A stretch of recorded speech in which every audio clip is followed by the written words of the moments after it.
Hi friends, எல்லாரும் எப்படி இருக்கீங்க? நான் நல்லா இருக்கேன். நீங்க எப்படி இருக்கீங்கிறத கமெண்ட்ல சொல்லுங்க. இன்னைக்கு நம்ம வழக்கம் போல ஒரு சூப்பரான கதை கவிதையோட மீட் பண்றோங்க. வாங்க, அது என்ன கதை கவிதைங்கிறது உள்ள போய் பார்க்கலாம். இங்க ஒரு பொண்ணு அழுதுட்டு இருக்கு. இந்த பொண்ணு ஏன் அழுகிறது? இந்த பொண்ணு வாழ்க்கையில அப்படி என்ன நடந்தது?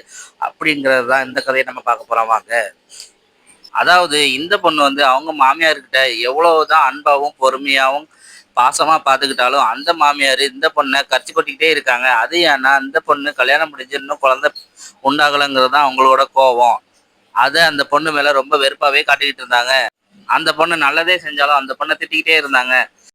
இதை அந்த மாமியார் அவங்க மட்டும் திட்டு இல்லாம ஊர்ல எல்லாம் சொல்லி வச்சு அந்த பொண்ணை வந்து தப்பாவே பேசினாங்க. அதனால ரொம்பவே மனம் உடைஞ்சு போனா. ஒரு கட்டத்துல அவங்க மாமியார்கிட்டவே கோவப்பட ஆரம்பிச்சிட்டா. அதாவது அந்த பொண்ணு எவ்வளவுதாங்க தாங்கும். அப்புறம் ஒரு மூலையில வந்து ரொம்ப சோகமா வந்து உட்காந்துட்டா. அப்புறம் வந்து என்ன நடக்குதுன்னா, அந்த பொண்ணோட ஹஸ்பண்ட் வந்துடுறாரு. அந்த பொண்ணோட ஹஸ்பண்ட் வந்து இந்த பொண்ணு இப்படி இருக்கிறத பார்த்து அவருக்கு தெரிஞ்சது. சரி, அம்மா தான் ஏதோ சொல்லியிருக்கிறாங்க, வழக்கம் போல இதை திட்டிருக்காங்க போல அப்படின்னு சொல்லி இந்த பொண்ணை சமாதானப்படுத்த என்ன செய்யலாம் அப்படிங்கறது யோசிச்சுட்டு இருந்தாரு. பொண்ணுகிட்ட போய் சமாதானப்படுத்தினாரு. அவங்களும் சமாதானம் ஆனாங்க. ஆனாலும் அவங்களோட சோகம் இன்னும் குறையல. மூஞ்சி ஒரு மாதிரியே இருந்தது. அதனால வெளியில கூட்டு போக நினைச்சாரு. வெளியில கூட்டு போய் அவங்களுக்கு பிடிச்சதை வாங்கி கொடுத்தாரு. அவங்க 2 பேரும் சந்தோஷமா தான் இருந்தாங்க. ஆனா மத்தவங்க தான் அவங்கள வந்து தப்பா சொல்லி அவங்க மனச கஷ்டப்படுத்திட்டு இருந்தாங்க. ஆனா அந்த பொண்ணோட ஹஸ்பண்ட் வந்து அதெல்லாம் காதுல வாங்கிக்கல. தன்னோட ஒய்ஃப் வந்து சந்தோஷமா இருக்கணும்னு சொல்லிட்டு அவங்கள எப்படி எப்படிலாம் சந்தோஷப்படுத்தலான்ட்டு அவங்களோட சோகத்தை எல்லாம் தீர்த்து சந்தோஷமா ஒரு ஜாலி மூடு கொண்டு வந்தாரு. அதனால அந்த பொண்ணுக்கு அவங்க ஹஸ்பண்ட் மேல கூட கொஞ்சம் அதிகமான காதல், அதாவது அன்பு எல்லாமே கூடிருச்சு. அந்த அன்பை ஒரு கவிதை மூலமா வெளிப்படுத்துறாங்க. அதாவது இப்ப நடந்த சிச்சுவேஷனை வச்சு ஒரு கவிதை எழுதியிருக்காங்க. அது என்ன கவிதைன்னு வாங்க உள்ள போய் பார்க்கலாம்.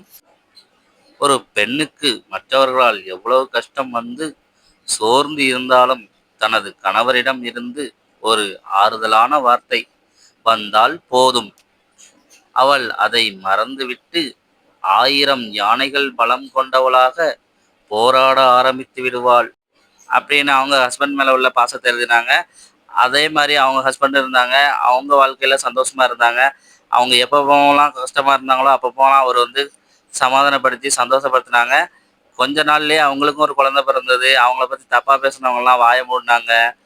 அவங்களும் சந்தோஷமா அந்த குழந்தையோட வாழ்ந்தாங்க. இந்த கதை கவிதை உங்களுக்கு பிடிச்சிருந்தா லைக் பண்ணுங்க, ஷேர் பண்ணுங்க, கமெண்ட் பண்ணுங்க. Bye friends.